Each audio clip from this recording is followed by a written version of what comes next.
শুভ সকাল বন্ধুরা, আরেকটি মিনি ব্লগ নিয়ে চলে এসেছি। তা সকাল সকাল উঠে পড়েছি, আর আজকে আর মাঠে যাওয়া হয়নি দৌড়ানোর জন্য। তো বাড়িতেই আমি আর বোন এক্সারসাইজ করে নেবো ভাবলাম। তো ফার্স্টে ভাবলাম লাফ দড়ি খেলি, অনেকবার পায়ে বেঁধে যাচ্ছিলো, তো তারপর 50 বারের মতন খেললাম।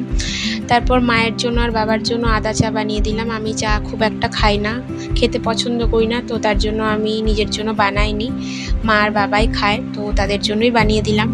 আর আজকে একটা জায়গা যাওয়ার প্ল্যান রয়েছে, তো চলো তোমাদেরকে বলছি কোথায় যাব। তার আগে বলি যে আমি একটু রান্না করছি। দেখো, এমনি আমি রান্না বান্না খুব একটা করি না, আগেও ভিডিওতে আমি বলেছিলাম। তো যাই হোক, আজকে একটু মার হেল্প করে দিচ্ছি, আলু আর পেঁপে রান্না করে দিলাম। আর আজকে যাচ্ছি আমরা মুকুন্দনগরে। আমি, বাবা, মা আর বোন 4 জন মিলে আমরা যাচ্ছি মুকুন্দনগরে গঙ্গা স্নান করার উদ্দেশ্যে। তো আমরা চাকদার থেকে অটো ধরে নিয়ে মুকুন্দনগর যাচ্ছি। মুকুন্দনগর তোমরা অনেকেই চেনো, আর যারা চেনো না অবশ্যই তারা চাকদা থেকে গেলে অটো পেয়ে যাবে। রামলা স্কুল থেকে 20 টাকা করে নেয় পার হেড।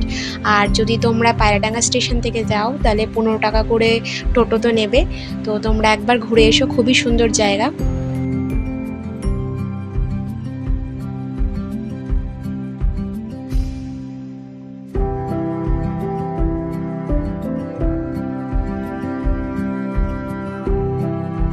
তারপর ওখানে একটা চেঞ্জ করার ঘর ছিল, ওখানে চেঞ্জ করে নিয়েছি আমরা সবাই।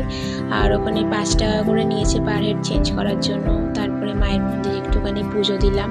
আর ওখানে একটা জায়গা রয়েছে যেখানে প্লাস্টিকে নুড়ি বেঁধে নিজের মনস্কামনা পূর্ণর জন্য মানত করা হয়। তো সেটা করার পর তারপরে বাবাকে দুটো ছবি তুলে দিলাম। আর এই যে হচ্ছে সেই জায়গাটা যেখানে প্লাস্টিক দিয়ে পাথরের মধ্যে অনেক মানুষজন নিজেরা মনস্কামনা পূর্ণর জন্য মানত করছে। তো আর ওখানে বেশি সময় নষ্ট আমরা করলাম না, কারণ আকাশের অবস্থা খুবই খারাপ ছিল, তো তাই বাকিটা ভিডিও তো তোমাদের দেখাতে পারলাম না। আর বাড়ির জন্য আমরা রওনা দিলাম। আজকের জন্য এই অবধি।